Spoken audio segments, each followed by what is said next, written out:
¿Qué tal? ¿Cómo están?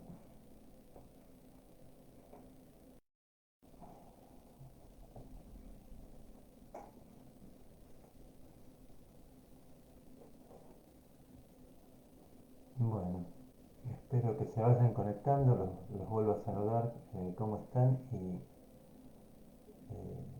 les pregunto si se escucha bien.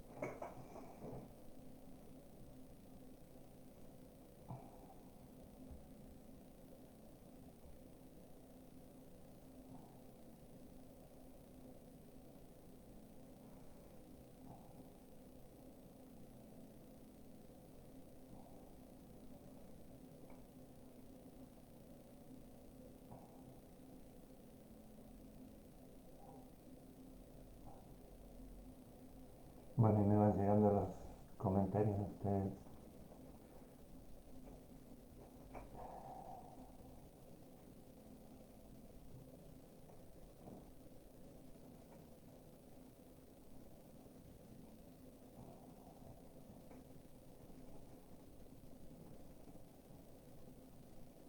Bueno, esperemos un poco más que se vayan conectando todos y todas.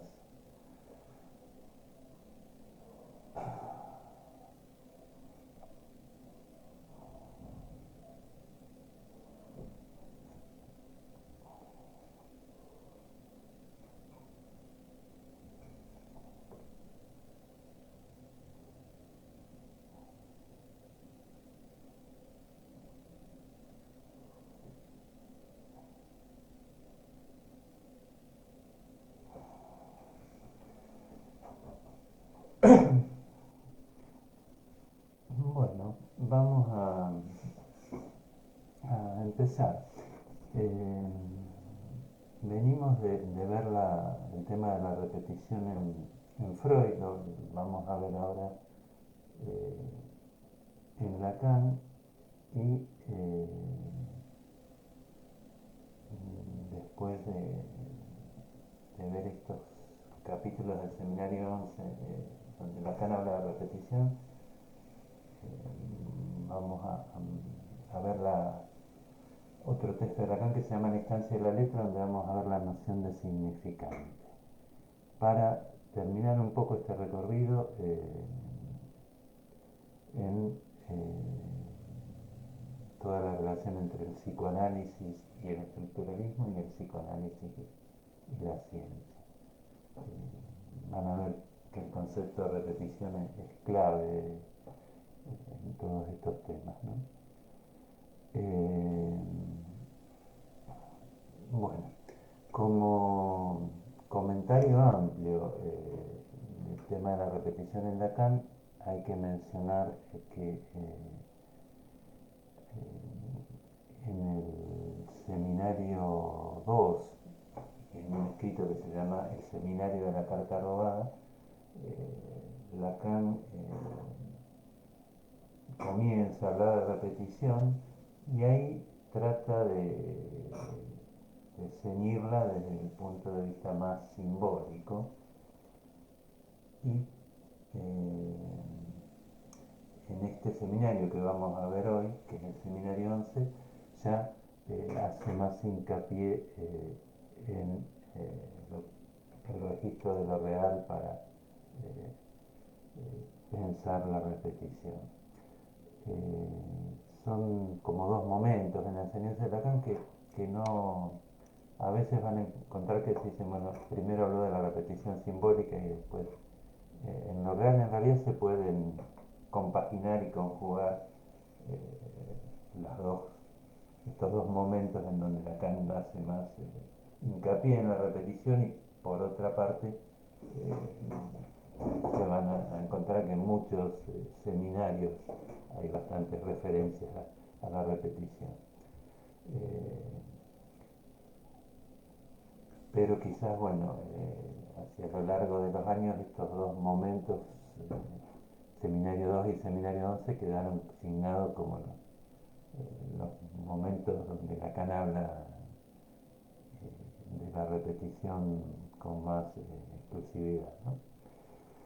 Bueno, vamos al Seminario 11, eh, ustedes tienen en el programa el capítulo 4 y el capítulo 5, en los prácticos van a trabajar el capítulo 5. Acá vamos a hacer un recorrido por los dos capítulos y vamos a situar algunas cosas así fundamentales de la repetición, ¿no? El capítulo 4 se llama La red del significante. Eh, con esa expresión ustedes pueden leerla teniendo en cuenta todo lo que venimos diciendo del trabajo de la repetición y la memoria freudiana. La red del significante, eh, van a ver que Lacan en este capítulo la describe a partir de la carta 52 y a partir del trabajo del sueño. En ese sentido, bueno, si ustedes quisieran decir qué es la red del significante en términos freudianos, es la memoria, ¿no? Todo el trabajo de las huellas némicas, los representantes psíquicos, eh, esa sería la red del significante, ¿no?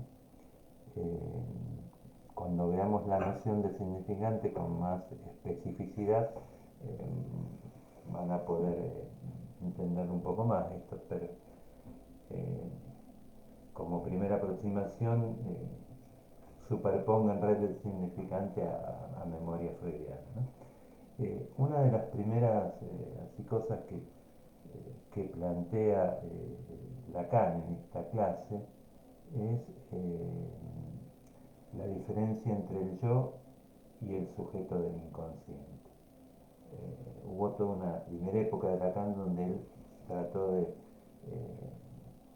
volver a Freud, el famoso retorno a Freud, y criticar a una rama del psicoanálisis que se llamaba la psicología del yo, donde hacían hincapié en que el yo podía manejar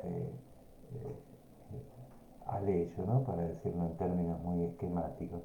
Eh, entonces, toda la primera época de Lacan está plagado así de críticas a esta psicología del yo, y él va a diferenciar entonces el sujeto del inconsciente del yo. Ustedes ya saben que él define al yo a partir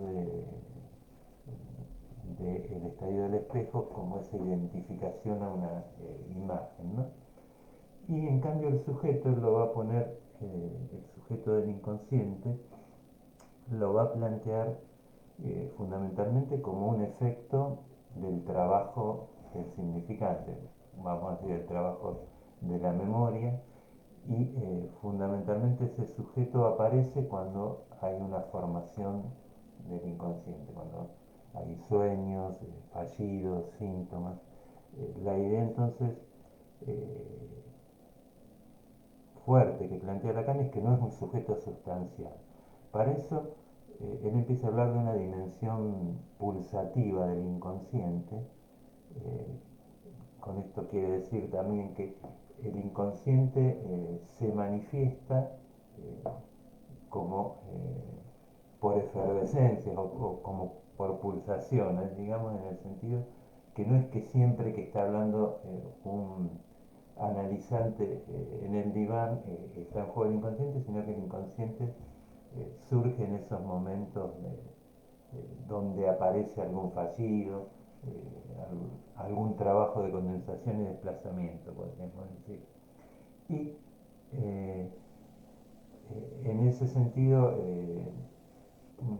Lacan asentó como cierta cosa fugaz del inconsciente, ¿no? A veces dice, es un relámpago que aparece y desaparece, ¿no?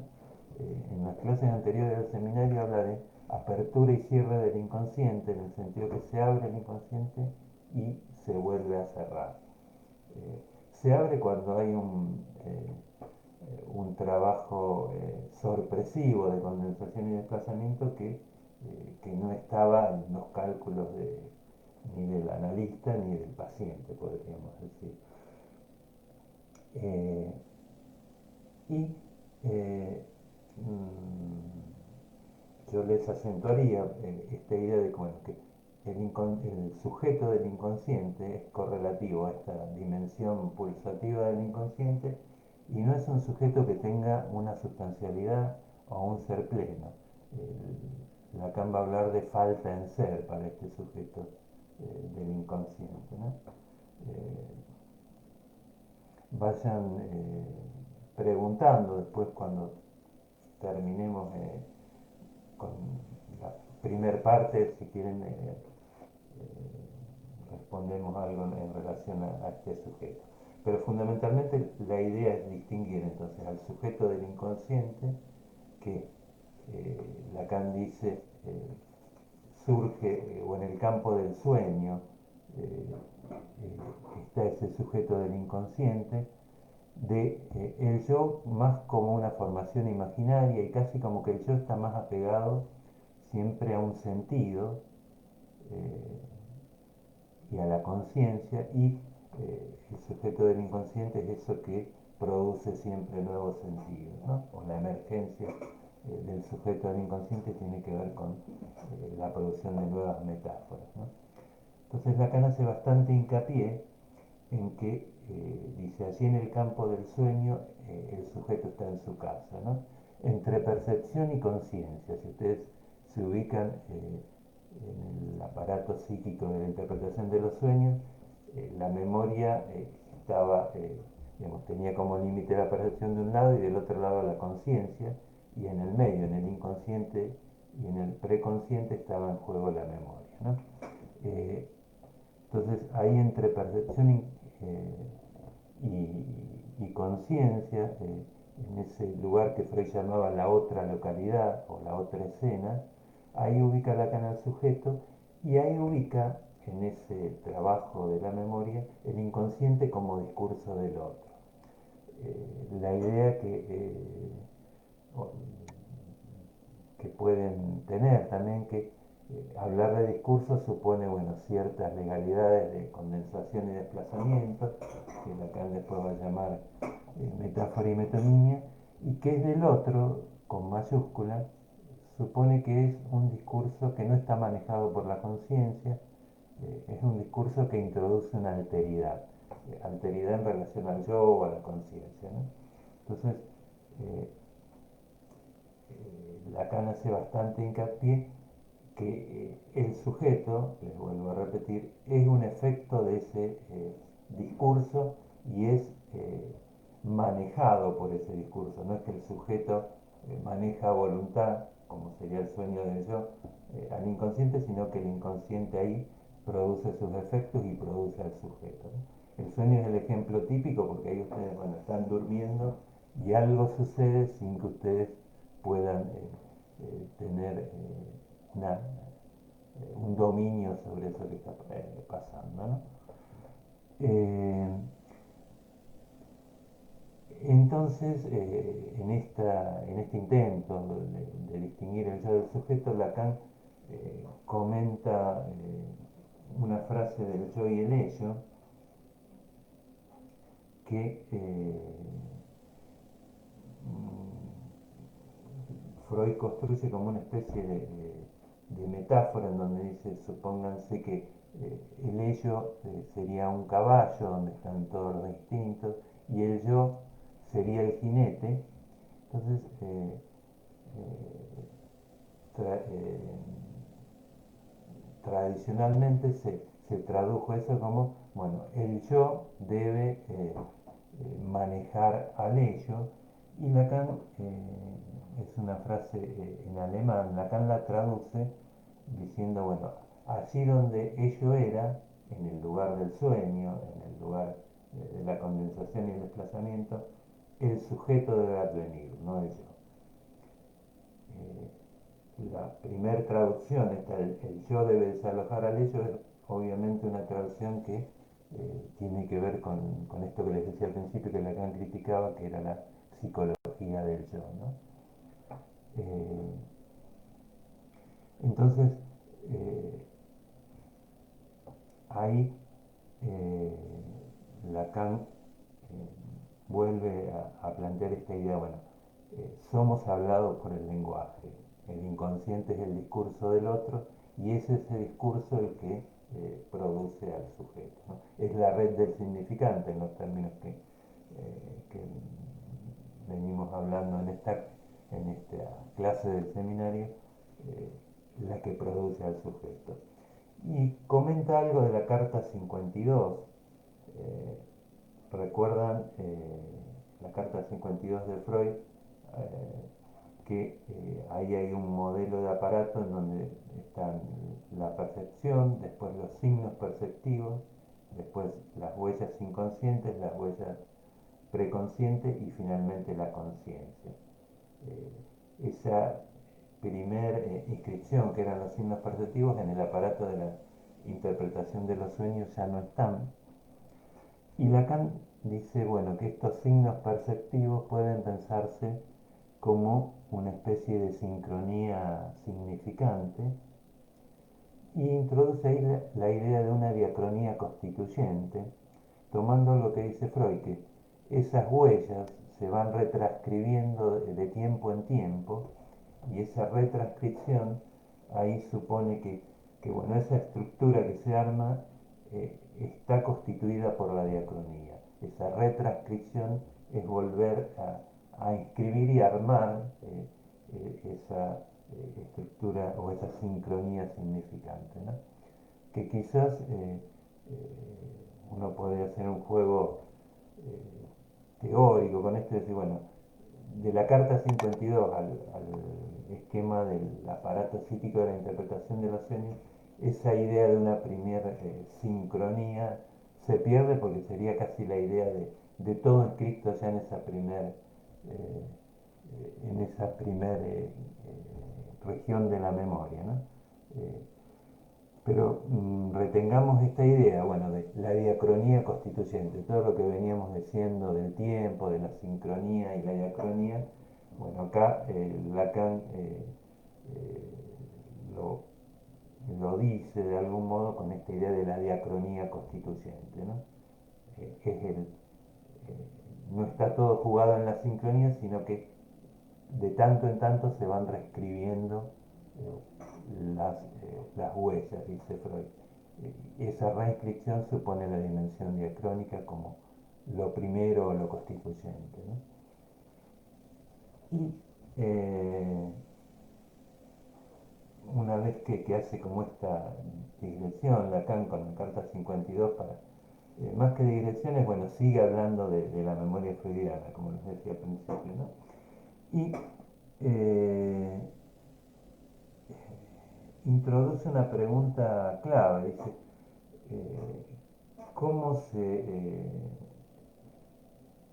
aprende la red o cómo se señala? Depende de las traducciones que hace del seminario. Y él dice, bueno, que lo único que podemos hacer para aprender o para señalizar esa red es recorrerla. Es, para traducirlo en otros términos, es poner en acto el trabajo de la repetición, ¿no? Como cuando leíamos a Freud, bueno, el sujeto recuerda a partir de la actuación, a partir de la sustitución.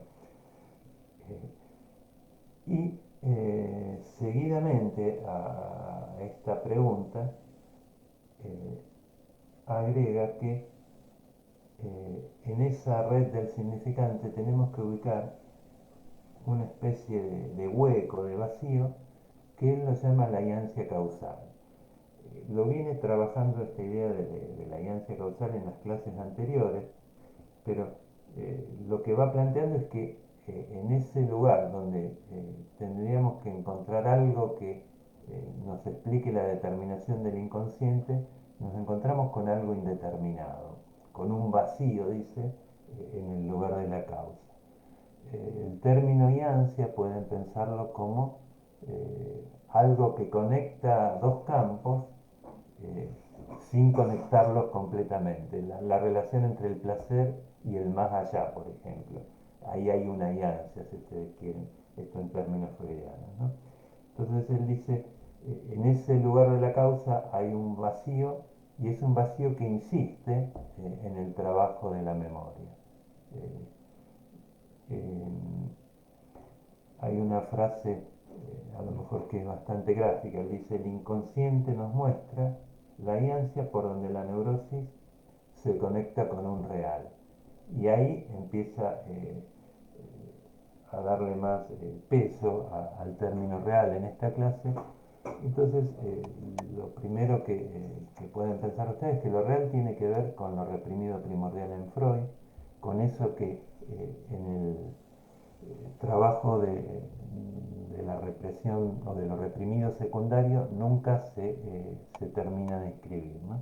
Entonces, Lacan va ubicando por ahí lo real como lo imposible de simbolizar.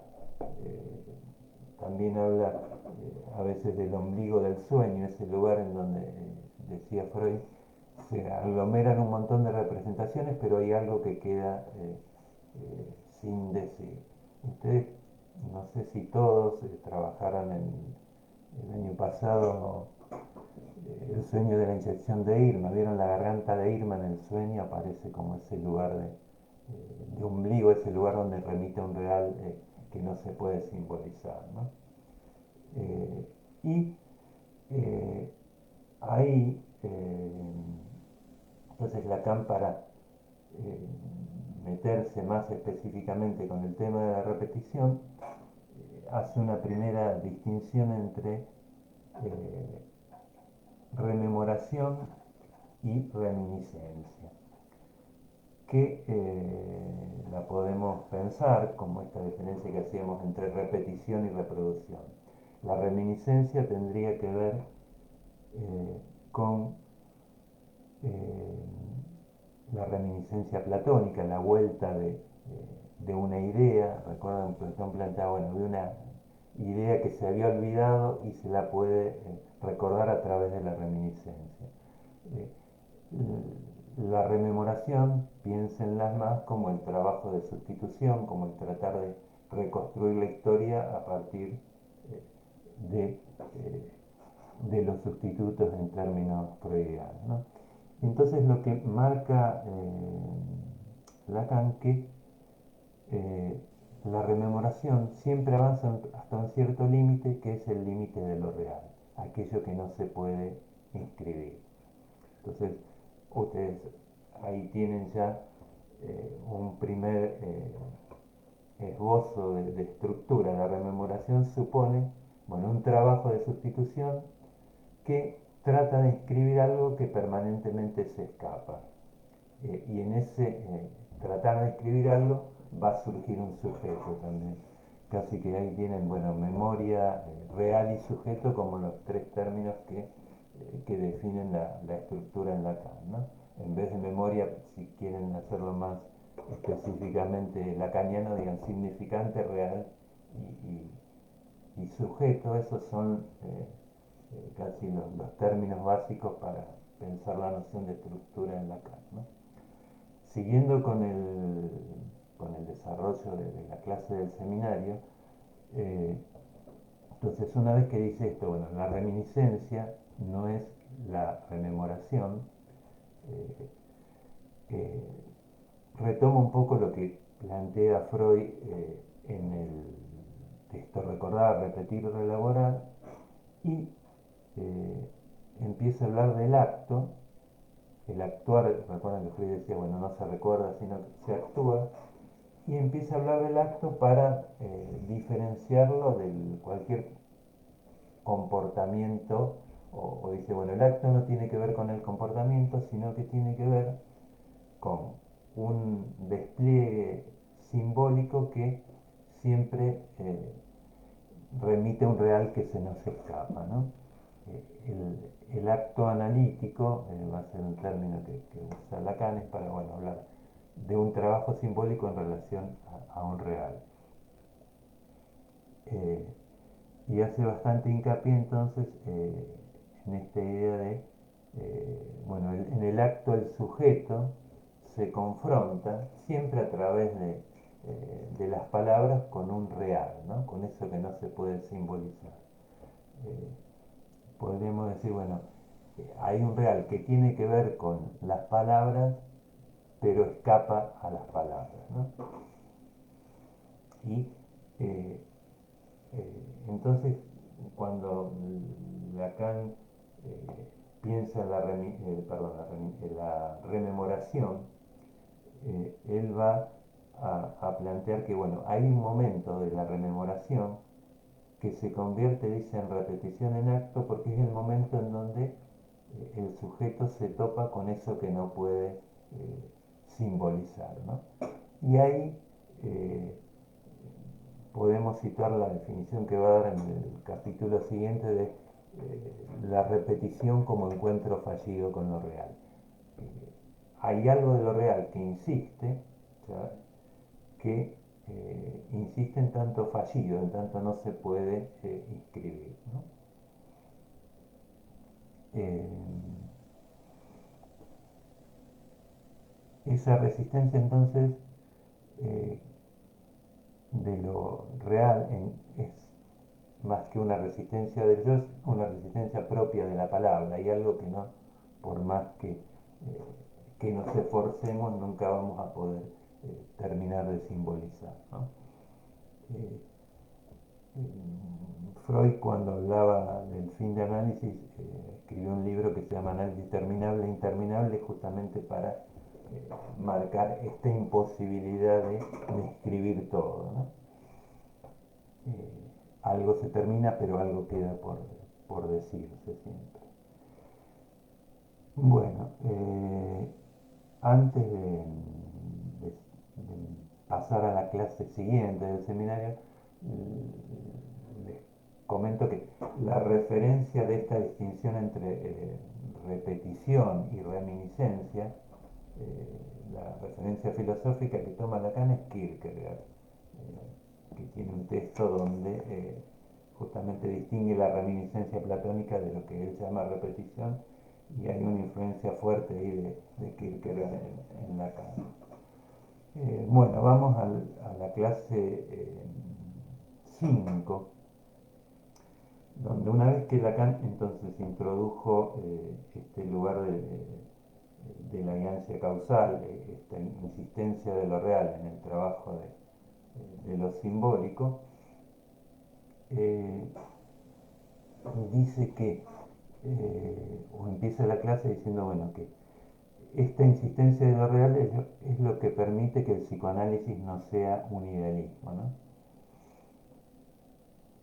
Y que en la teorización de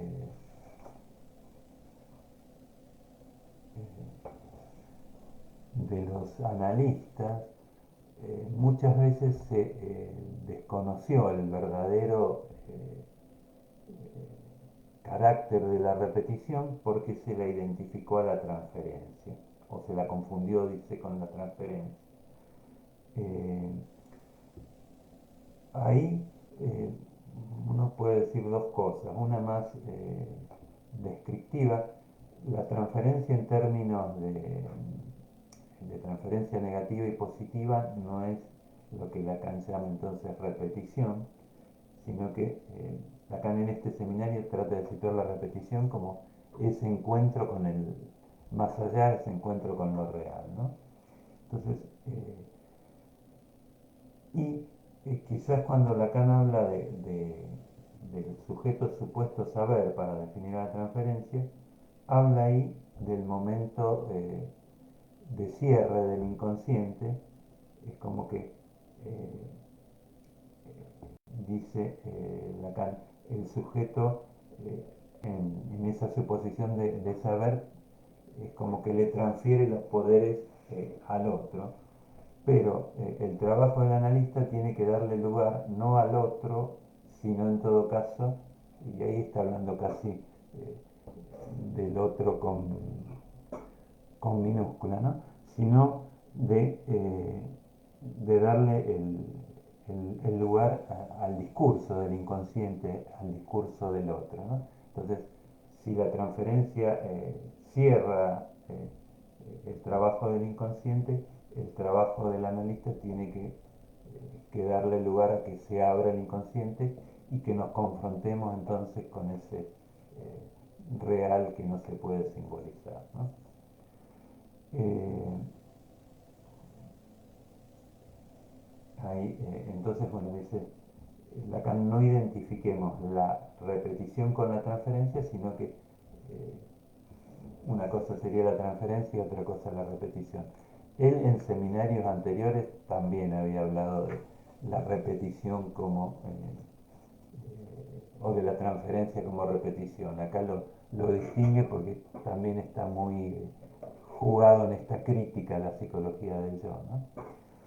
Eh, y eh, para hablar acá de la red del significante y de la repetición, recurre a dos términos del vocabulario de Aristóteles que son automatón y tiché, que es los nombres de este capítulo 5 que tienen en el seminario, y que son términos que tienen que ver con ciertas causas eh, que están muy emparentadas con el azar en Aristóteles.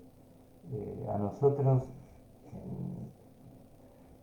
como analistas o en el momento este en relación a la materia, eh, más que adentrarnos en el sentido que tenían para Aristóteles, nos interesa plantear, bueno, que hay algo indeterminado en este juego, algo que tiene que ver con el azar, en este juego de la memoria, y lo real aparece siempre como lo indeterminado, ¿no? Entonces, Lacan utiliza el término tiché para hablar del encuentro fallido con lo real y el término automatón para hablar de la red del significante. Eh, lo real como encuentro fallido, según Lacan, aparece por primera vez en el psicoanálisis en relación al trauma, como algo inasimilable al principio del placer. Eso inasimilable que pone en jaque al equilibrio al que tiende el principio del placer. Y empieza a forjar a partir de esta idea de lo real como lo inasimilable, eh, un concepto que podemos llamarlo el despertar. Él trabaja para hablar del despertar el sueño de los sirios, que imagino que ustedes lo conocen, es un sueño que comenta Freud en la interpretación de los sueños, que hay un padre que está velando al hijo y se queda dormido y se cae una vela y se empieza a producir una especie de incendio y en ese momento el padre sueña lo mismo con, con el agregado que en el sueño ese hijo le dice, padre, no ves que estoy ardiendo. Creo que lo conocen, si no es más o menos así. En donde Lacan lo que hace es decir, bueno, tomamos este sueño de angustia, en el momento en que el hijo le dice esto al padre en el sueño, se despierta y eh, toma entonces este sueño de angustia y ahí ubica que el padre se despierta por un real que insiste en el sueño, que es el dolor o lo terrible que implica la muerte de un hijo para un padre, como algo inasimilable, ¿no? Eh, y eh,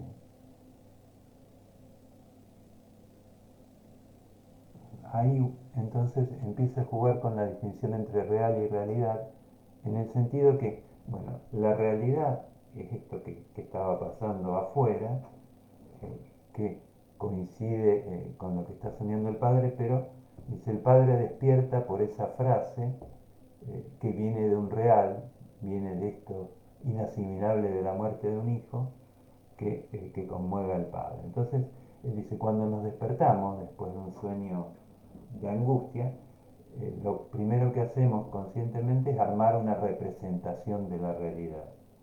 Eh, eh, entonces vuelve a jugar con esta idea de que, bueno, lo real es lo que no tiene representación. Entonces, dice, el despertar tiene como una función doble. Nos despertamos por eso real, inasimilable, por eso que tiene que ver con la muerte, con el goce que no podemos simbolizar, pero nos despertamos para volver a cierto equilibrio del principio del placer y representamos la realidad desde ese equilibrio, ¿no? Dice, nos despertamos para seguir durmiendo, en el sentido que de lo real no queremos saber mucho, ¿no? Entonces, si ustedes quieren pensar esto desde el punto de vista del principio del placer, recuerdan que Freud decía el sueño eh, cumple como con un deseo más narcisista, que sería el mantenernos dormidos, y realice un deseo inconsciente. Es como que en el sueño de angustia nos vamos acercando a ese punto de más allá, a ese punto real, hasta llegar casi al límite. Nos despertamos porque si no sería insoportable, ¿no? Nos quedamos y volvemos a armar el equilibrio del principio del placer. Entonces, recuerdan cuando leíamos más allá del principio del placer, acentuamos bastante esta relación entre el placer y un más allá siempre inalcanzable, ¿no? Entonces, nos despertamos porque la angustia sería intolerable, ¿no? Cuando decíamos que la represión se empezaba a armar a partir de una señal de angustia, bueno, la señal de angustia desencadena el trabajo de la represión para evitar una angustia mayor, podríamos decir. Bueno, eso es lo que se va a ir repitiendo como encuentro fallido con lo real. Entonces, eh, Lacan juega bastante, les vuelvo a repetir, con esta distinción entre realidad como una representación que hacemos consciente de esa realidad y un real como lo que no podemos representar, ¿no? Eh, y eh, es un momento bastante intenso el seminario, para decirlo de alguna manera, donde Lacan dice, bueno, que este sueño tiene casi el carácter de un rito, en el sentido que lo que se repite ahí es ese encuentro imposible entre los vivos y los muertos, y que es algo que no se puede, ese dolor que implica la muerte de un hijo para un padre no se puede expresar conscientemente, ¿no? Es algo que hay que elaborar a partir de un trabajo de sustitución, justamente, ¿no? O hay algo que reelaborar permanentemente. Eh, Espero que vayan entendiendo, si no, vayan preguntando. Eh, y eh, entonces el despertar es un despertar que supone que nos encontramos con ese real, por eso la angustia, y nos encontramos siempre fugazmente, ¿no? Es casi instantáneo ese momento del despertar. Eh, y vuelve a acentuar Lacan entonces que lo real, en la teoría analítica, va del trauma a la fantasía o al fantasma, y el fantasma lo define como una especie de velo o de pantalla en relación a ese real último, ¿no? Eh, y cuando decimos encuentro fallido, la palabra encuentro tiene su peso porque, bueno, hay algo ahí que nos conmueve subjetivamente. La angustia, dice Lacan, es un afecto que no nos engaña. Si, recuerdan que Freud decía, bueno, hay memoria de los representantes y los afectos son descargas, no queda ningún registro. la angustia es ese afecto que funciona casi como traducción, dice Lacan, subjetiva de lo real, ¿no? Es como que es la única señal así firme que aparece en el cuerpo, no en la memoria de esa inminencia de lo real, ¿no? Entonces, acentuemos esta idea de encuentro y fallido, ¿no? Y también encuentro supone que, bueno, en la red de las determinaciones psíquicas hay algo que aparece casi como al azar, casi como sorpresivamente, ¿no? No es que lo estamos buscando, sino que eso nos sorprende, ¿no? Es muy común cuando alguien está haciendo un duelo, cuando ya parece que está todo más o menos eh, tramitado, de golpe hay algo que le dispara un recuerdo de la persona perdida y irrumpe así como en un llanto sin saber por qué. Bueno, esa es la dimensión del encuentro, ¿no? Lo que aparece como al azar, dice Lacan, ¿no? Eh, y la idea eh, que también se puede hacer uno leyendo a Lacan es que en los primeros seminarios hacía más hincapié en esto del retorno de los signos, del significante, y a partir de este seminario empieza a definir al inconsciente como esa cosa que insiste en toparnos con ese real, habla del tropiezo, del fallido, pero es como que el modelo casi de inconsciente a partir de este seminario empieza a ser esta idea del fallido, ¿no? De que algo no se puede inscribir. Y termina, en relación a esto podríamos, les remarco dos frases cuando Lacan habla de lo real. Uno es lo real es lo imposible de simbolizar y la otra es lo real es lo que no cesa de no escribirse, lo que permanentemente insiste como imposibilidad de inscripción, ¿no? Eh, Se van a encontrar en este sentido con fórmulas medias así paradojales de la repetición, en el sentido que repetimos porque hay algo que no podemos, porque la repetición de ese real sería imposible, ¿no? Porque hay algo que no se puede escribir, intentamos inscribirlo y por eso repetimos, ¿no? Eh, bueno, y Lacan termina esta clase hablando nuevamente del juego del Fordab, y entonces ahí dice que eh, la repetición en el Fordab puede ser pensada a partir no tanto por la partida de la madre en sí, sino que la partida de la madre simboliza eh, lo que el sujeto pierde al constituirse en relación a la órbita de las palabras, a las órbitas del significante. Lo que pierde, ustedes lo pueden situar como lo real, después Lacan lo va a llamar más específicamente objeto A también, eh, pero en ese sentido entonces él dice, este juego del Fordab significa de algún modo la división del sujeto en relación, bueno, el for y el das son como la primer pareja significante a partir de la cual el sujeto se empieza a confrontar con eso que no se puede escribir, con eso que se pierde en tanto nos constituimos en relación a las palabras o en relación al discurso del otro, ¿no? Eh, Y como cierre, si quieren les vuelvo a decir lo que les decía antes, un poco nos vamos adentrando en la idea de, bueno,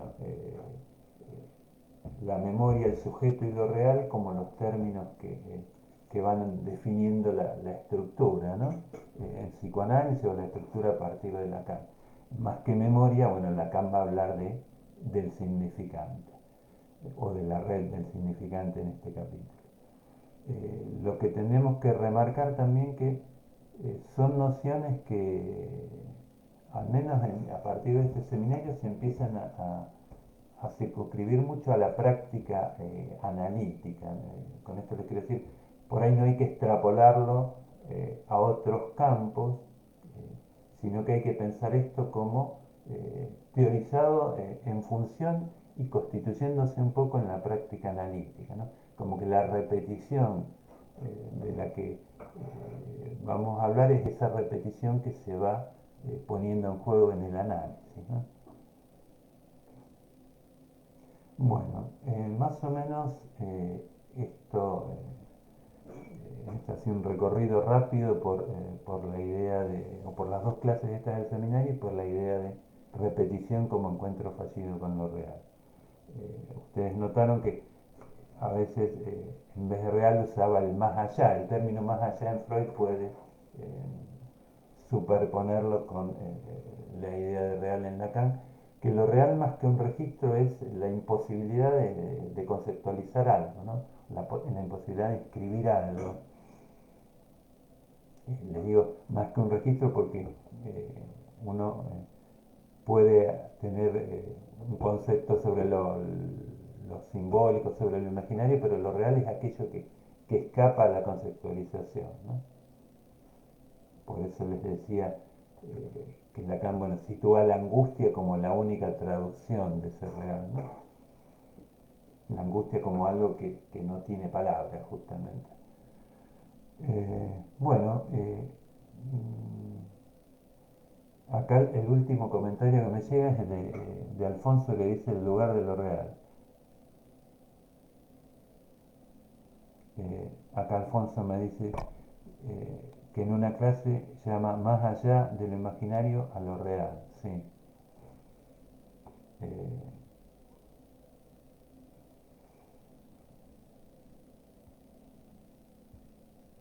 Espero que vayan llegando comentarios o preguntas. Eh,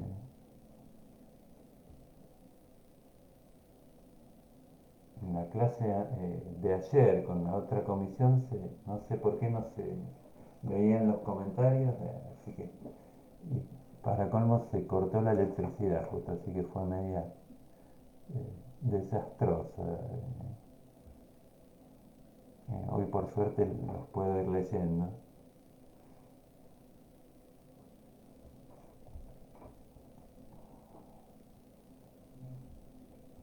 Eh,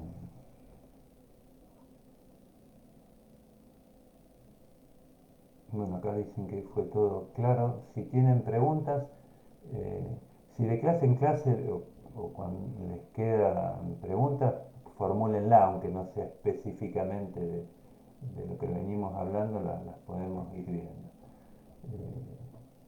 Quizás tengo pensado en algún momento hacer una clase con Zoom, como para dedicarnos a las consultas de ustedes también.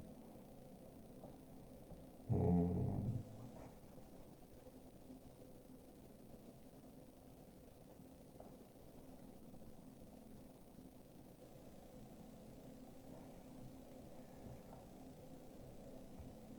Bueno, si no hay preguntas, les comento, vamos a seguir con la instancia de la letra, un texto de Lacan de los escritos, eh, para, como les decía, para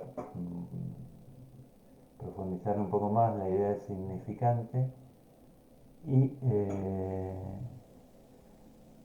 si tenemos tiempo, la clase que viene nos metemos un poco con la relación ciencia-psicoanálisis, vamos a ver cómo sale todo eso o cómo armo la clase, ¿no? Eh, bueno, me parece que espero un ratito más a ver si hay preguntas.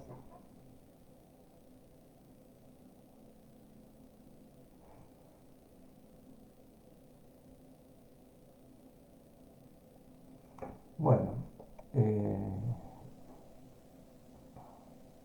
quedamos entonces para el jueves que viene. eh, si tienen tiempo, lean la instancia de la letra, es un texto bastante complicado por el estilo. Vamos a tratar de